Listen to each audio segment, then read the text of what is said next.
Hello everyone, welcome back to Rolling Solo. My name is Adam Smith. Today we're going to be unboxing an addition to the core game of Arkham Horror, the card game from Fantasy Flight Games. This is really cool because it kind of is a 2-for-1 in that it not only bolsters the core box and brings you back to the Night of the Zealot, but also at the same time gives you a storage solution for those of you that don't already have one. So a lot of us out there already, when we typically buy card games, especially LCGs or even CCGs, things like that, obviously we're understanding in advance that they're going to expand over time, they're going to take up a lot of space, you're going to need decent storage solutions for them.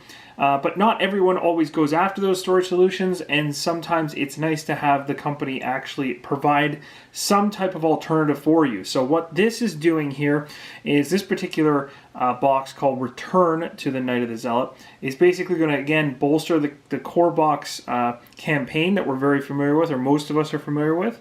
If you're not, you can check out my playthrough showcase of that, which will give you a run-through of the very first scenario, so you can kind of get an idea as to what's going on without spoiling anything, which is the key in this game, because a lot of this comes down to story-driven, atmospheric gameplay. You don't want to spoil that. But this box here is going to increase that, and on top of it, give you a good chunk of space inside to store games. So what we're going to do is just flip this over. I want to obviously show you what's inside. That's kind of the exciting part. Right here, we've got a nice... so again, there's artwork on all sides of the box, and it's all different. So there's no carbon copy artwork, so they did a nice job making it pop. And as you can see, if you store it like this, my assumption is over time with Arkham Horror, the card game, this might become common. They might end up starting these storage solutions to be more normal like this, and maybe you'll have a bunch of them with these types of ends where you can sit there and say, all of this campaign is inside of this box, moving on to the next one. So that'd be kind of cool if they provided that for people so that you don't have to go out and find your own storage solution.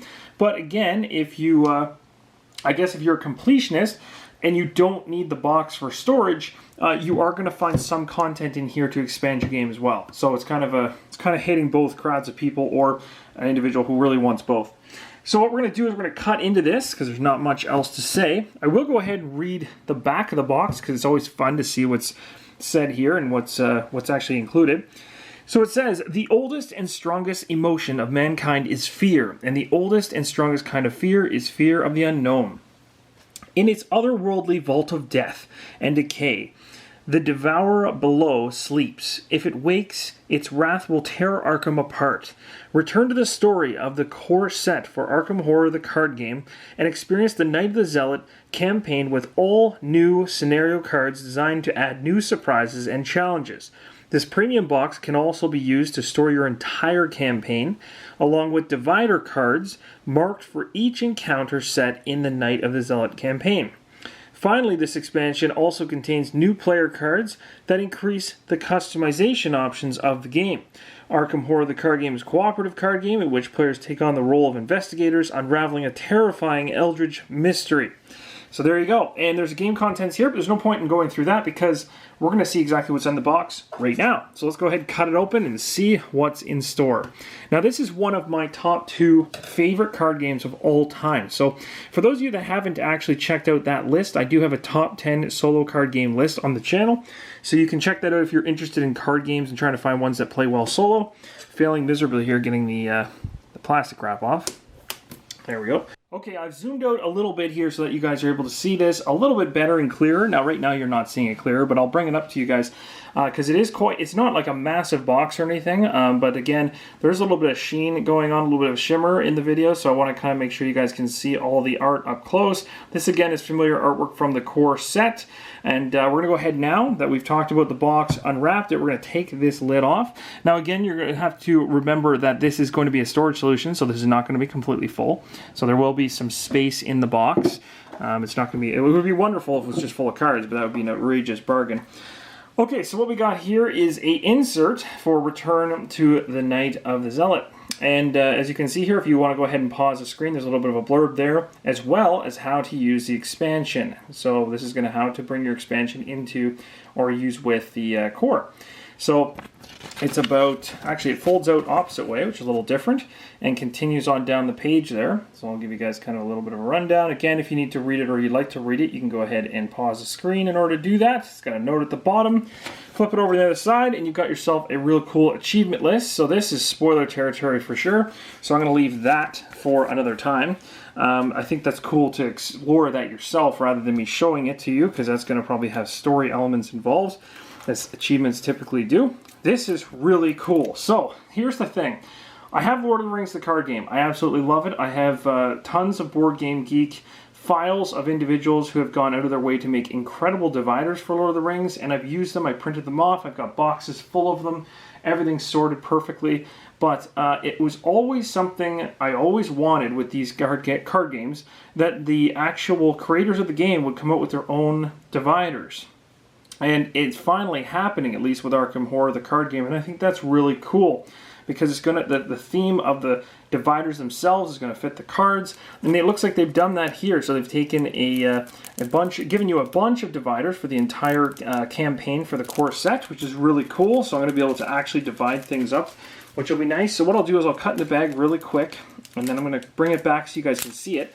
I don't expect the artwork to change really all that much, because I think the primary reason is simply just the text and the dividing of the different sections, as well as maybe the icons. It's really going to be the biggest difference on these cards. So we'll take a quick look just to be sure. So what we have here is, and again, the other cool thing is there's a gigantic watermark icon that matches the icon up in the top right. So it just makes things easy as you go through. And you can see there's going to be one for everything. Ghouls, rats.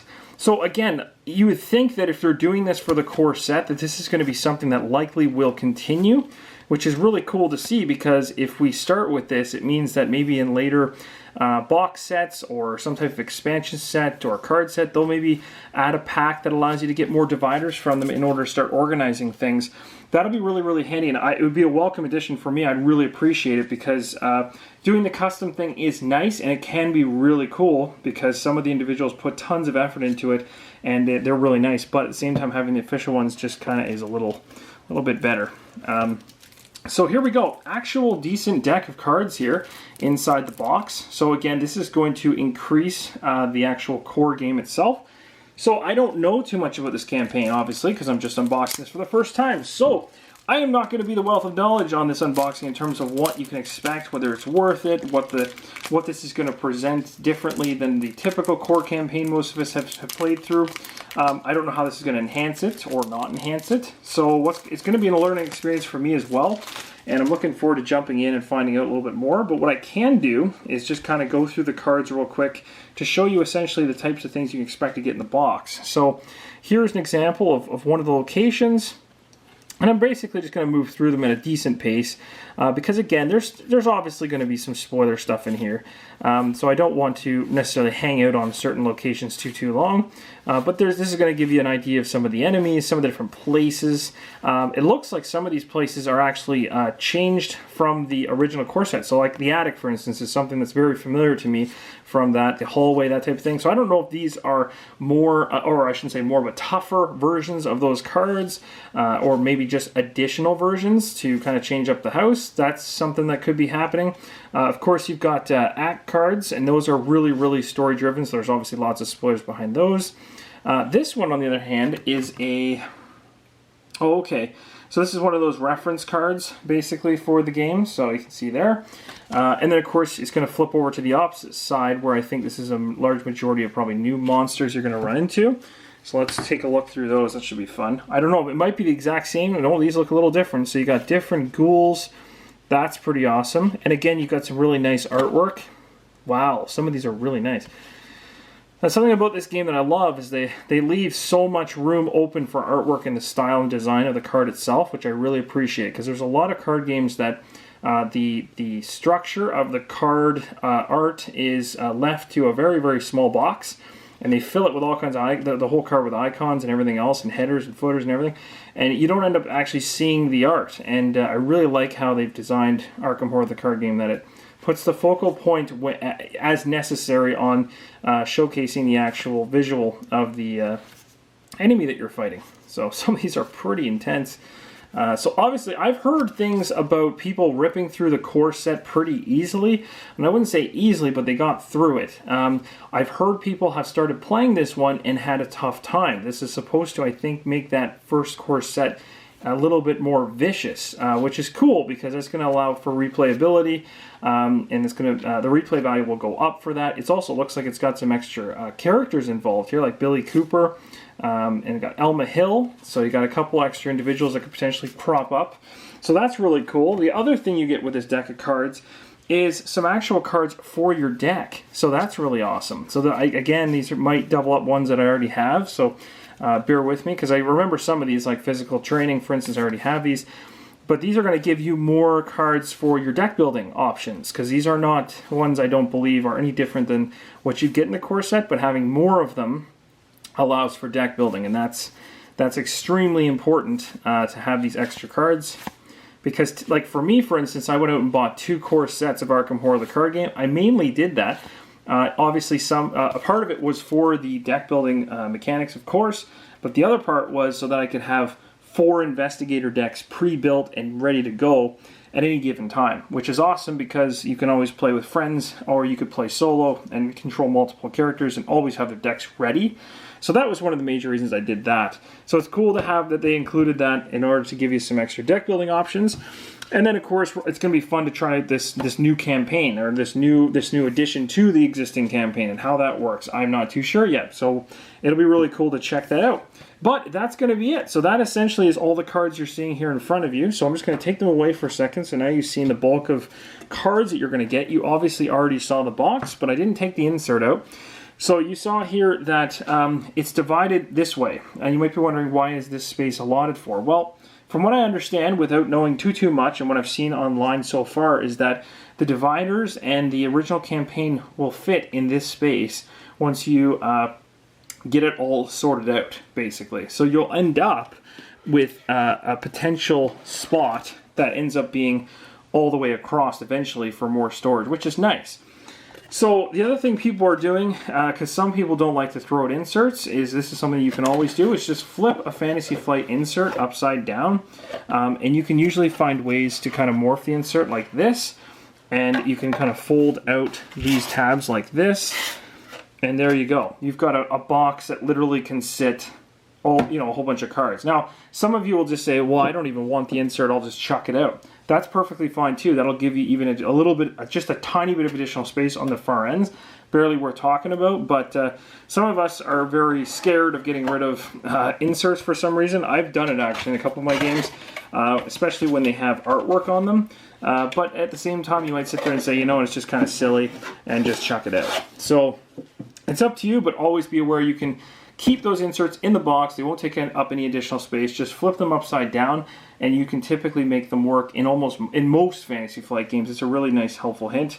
So anyway, besides that, that's pretty much it. That's going to wrap up Return of the Night Zealot. I'm really excited for this, mainly because I get to organize my cards with dividers, get them into a box so I can start playing through the campaign. I'd love to restart it again.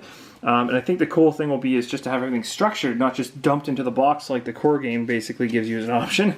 So this is a worthwhile addition. If you are a fan of Arkham Horror the card game, I can't see why you wouldn't want to pick this up, because it's just going to increase your original core experience. It's going to give you some storage.